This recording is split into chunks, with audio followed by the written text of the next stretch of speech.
अस्सलाम वालेकुम दोस्तों, आप देख रहे हैं मेरा यूट्यूब और फेसबुक चैनल। आज हम बात करेंगे तहरीक लब्बैक और इस्टेब्लिशमेंट के हवाले से। क्या तहरीक लब्बैक और इस्टेब्लिशमेंट के मामला तय पा चुके हैं और तहरीक लब्बैक का लॉन्ग मार्च जो लाहौर पहुंच चुका है। और मैं ये रात गए वीडियो बना रहा हूं और रात गए ही अल्लामा हाफिज़ साद हुसैन रिजवी तहरीक लब्बैक के सरबराह इस वक्त खिताब कर रहे हैं और अवाम का एक समंदर है और उनका पुरतफाक इस्तकबाल किया गया है। जामा मस्जिद रहमतुल आलमीन अमीरुल मुजाहिदीन अल्लामा हाफिज़ खादिम हुसैन रिजवी रहमतुल्लाह ताला अलैह के मज़ार पर और एक पुरतफाक इस्तकबाल था। और ये लॉन्ग मार्च कराची से होता हुआ सिंध के मुख्तलिफ़ शहरों को क्रॉस करता हुआ पंजाब में दाखिल होता है और पंजाब के मुख्तलिफ़ शहरों को, जनूबी पंजाब को ये क्रॉस करते हुए लाहौर पहुंचता है। और इस वक्त जब मैं ये वीडियो बना रहा हूं, तहरीक लब्बैक के सरबराह खिताब कर रहे हैं और हज़ारों की तादाद के अंदर लोग जो है उनको सुन रहे हैं। और यानी बग़ैर किसी रुकावट के, बग़ैर किसी तोड़ फोड़ के ये काफ़िला अपने लॉन्ग मार्च का अपनी मंजिल मकसूद जो है लाहौर पहुंचा। अब ये अब रख्त सफ़र बांधेगा इस्लामाबाद के लिए। और ये सफ़र उनके लिए जो है, जो पीछे कराची से लेकर लाहौर तक हुआ है, ये उनके लिए आसान सफ़र था। लेकिन इस्लामाबाद का सफ़र उनके लिए मुश्किलें वो खड़ी कर सकता है, मुश्किलात खड़ी कर सकता है। और वो पहले भी ऐसी यानी मुश्किलात का शिकार हुए हैं और उन्होंने इन मुश्किलात का डट कर मुकाबला भी किया है। और ये हिस्ट्री है, तारीख़ है तहरीक लब्बैक की। जब भी उन्होंने धरने दिए हैं, जब भी वो इस्लामाबाद गए हैं, उन पर यानी शदीद लाठी चार्ज की गया है, शेलिंग की गई है। उनके धरने को ख़त्म करने की बज़ोर ताकत यानी ताकत के, क़ुव्वत के यानी ख़त्म करने की कोशिश की गई, लेकिन इंतज़ामिया हमेशा नाकाम रही। और वहाँ से फिर जो है तहरीक लब्बैक अपनी कामयाबी के झंडे गाड़ कर वापस आती रही।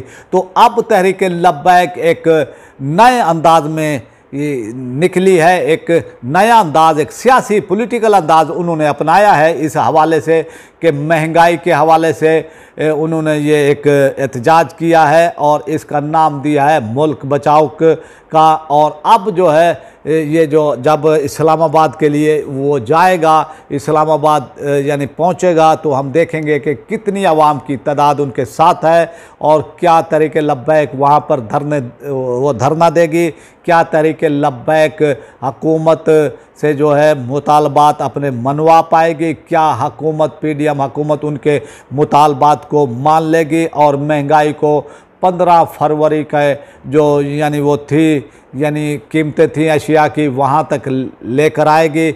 मुझे नहीं लगता है कि हुकूमत यानी वो मान जाए और जो वो सूरत हाल है इक़्तिसादी वो, लेकिन तहरीक लब्बैक का भी एक अपना ही वो ट्रैक रिकॉर्ड है। तो देखना ये है कि अब सूरत हाल क्या ऐसी पैदा होती है, कैसी यानी वो पैदा होती है और तहरीक लब्बैक धरना देगी और उस धरने में आवाम की तादाद कितनी होगी और फिर किस तरह का एहतजाज तहरीक लब्बैक यानी वो करेगी। इस हवाले से मैं पहले भी अपने हर वीडियो जो मैं तहरीक लब्बैक के हवाले से बनाता हूँ उसमें ये कह चुका हूँ, तहरीक लब्बैक विन विन की वो सूरत हाल है। और अगर उन पर ताकत इस्तेमाल की जाती है तब भी, और अगर उनके मुतालबात को मान लिया जाता है तब भी तहरीक लब्बैक के लिए सिचुएशन विन विन है। और वो इसलिए कि वो कह सकते हैं कि हमने आवाम के लिए मार खाई है, आवाम जो इस वक्त महंगाई की चक्की में पिस रहे हैं, हुकूमत ने इसलिए उन पर ताकत इस्तेमाल की है कि हमने आवाम के लिए आवाज़ उठाई है। दूसरा, अगर वो हुकूमत मुतालबात मान लेती है तो तहरीक लब्बैक को जो है इंतखाबात में जाने के लिए बहुत ही यानी आसान यानी एक वो टारगेट भी मिल जाएगा। उनकी कैंपेन का भी ये एक हिस्सा होगा कि देखें हमने आवाम के लिए आवाज़ उठाई है। बाकी तमाम पार्टियाँ चोर पार्टियाँ हैं, तमाम पार्टियाँ जो है मफाद परस्त पार्टियाँ हैं और वो अवाम को कुछ नहीं दे सकें।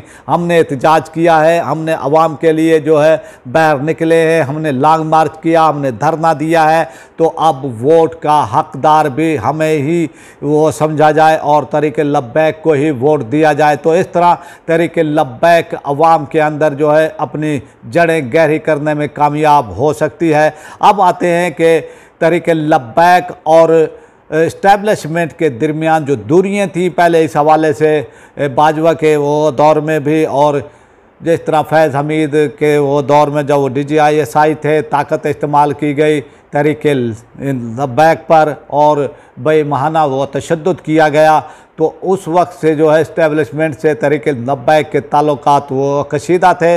अब हमारे ज़राए ये बता रहे हैं कि तहरीक लब्बैक और इस्टेब्लिशमेंट के दरमियान बर्फ़ पिघली है। इसका जो है वो सबूत ये बताया जा रहा है कि फूल नगर में अल्लाह हाफिज़ यानी जो हमारे आर्मी चीफ़ हैं आसिम मुनीर साहब, उनके भी वो तराने यानी इस हवाले से गाए गए हैं, चुने वो तराने गाए हैं और फिर मीडिया टॉक जिस तरह तमाम TV चैनलों पर दिखाई गई थी।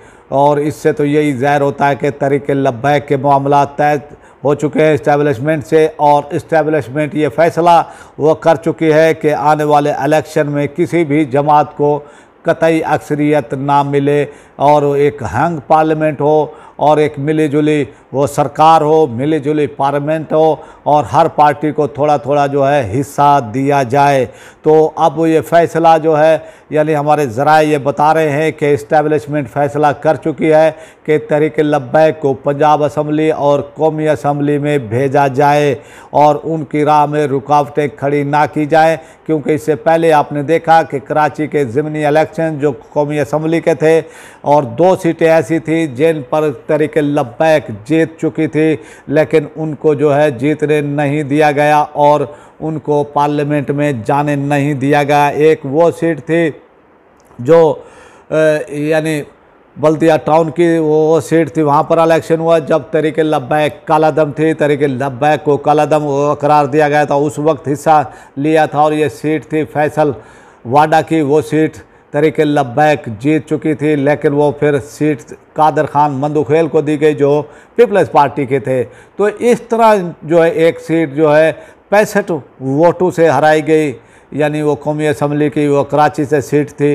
तो इस तरह तहरीक लब्बैक को असम्बली में जाने से रोका गया, बज़ोर ताकत बज़ोर कुव्वत जो है तहरीक लब्बैक को असम्बली से जाने से रोका गया। और ये सिलसिला अहले सुन्नत से 1973 से यानी ये सिलसिला जारी है और अब तक यानी ये सिलसिला कायम व दायम है, क्योंकि 1973 में कादियानियों के ख़िलाफ़ जो करारदाद कौमी असम्बली में जो बिल पेश किया था, उनको काफिर करार वो देने के लिए वो बिल पेश किया था अल्लामा शाह अहमद नूरानी साहब ने। और जिस तरह से उन्होंने बहस की थी, जिस तरह से वो तमाम सियासी पॉलिटिकल पार्टियों से मिले, उनके रहनुमाओं से मिले और जिस तरह भुट्टो साहब को कायल किया था कादियानियों के मामले में, उनको काफिर करार देने में, ये उन्हीं का एक खासा था। और फिर जो है करास लगा दिया गया था, रेड लाइन लगा दी गई थी अहले सुन्नत पर कि कभी भी इनको असम्बलियों में जो है नहीं आने दिया जाए। और वो अब तक जो है यानी वो हो रहा था, लेकिन अब इतलात हमारे ये हैं कि इस्टेब्लिशमेंट दरवाज़े खोलना चाहती है तहरीक लब्बैक के लिए, पंजाब असम्बली के और इसी तरह कौमी असम्बली के भी। तो देखते हैं कि मामलात कहाँ तक वो पहुँचते हैं। जैसे जैसे हमें कोई ऐसी इन्फॉर्मेशन को हमारे वो ज़राए वो बताएंगे, हम आपको इस हवाले से भी वो बताएंगे, आपको आगाह वो करते रहेंगे। और आप ये देखें कि जो बल्दियाती इलेक्शन हुए हैं कराची के अंदर, तो वहाँ पर भी जो है तहरीक लब्बैक के उम्मीदवारों को कामयाब नहीं होने दिया गया। और यही वो सूरत हाल वो कराची के ज़िमनी इलेक्शन में भी थी, उनको कामयाब नहीं होने दिया गया। अब जो है मामलात कुछ बेहतर हैं, यानी तहरीक लब्बैक के और इस्टेब्लिशमेंट के हवाले से उनके आपसी वो ताल्लुकात में जो है बेहतरी आई है। और क्योंकि इस्टेब्लिशमेंट को भी एक तगड़ी सपोर्ट चाहिए, क्योंकि जिस तरह तहरीक इंसाफ और इमरान खान के ख़िलाफ़ इस्टेब्लिशमेंट खुल कर आई है, और उनको अब एक ऐसी तगड़ी सपोर्ट चाहिए अवामी वो तौर पर, इसके साथ अवाम हो और अवाम तहरीक इंसाफ के बाद पाकिस्तान में तहरीक लब्बैक के साथ अवाम है, तो इसलिए इस्टेब्लिशमेंट ने हमारी इतलात के मुताबिक उनको ये यकीन दहानी ये करवाई है। और जैसे ही हमें कोई और ऐसी इतलात आएंगी हम आपको आगाह वो करते रहेंगे। अब आपसे चाहते हैं इजाज़त। पाकिस्तान जिंदाबाद।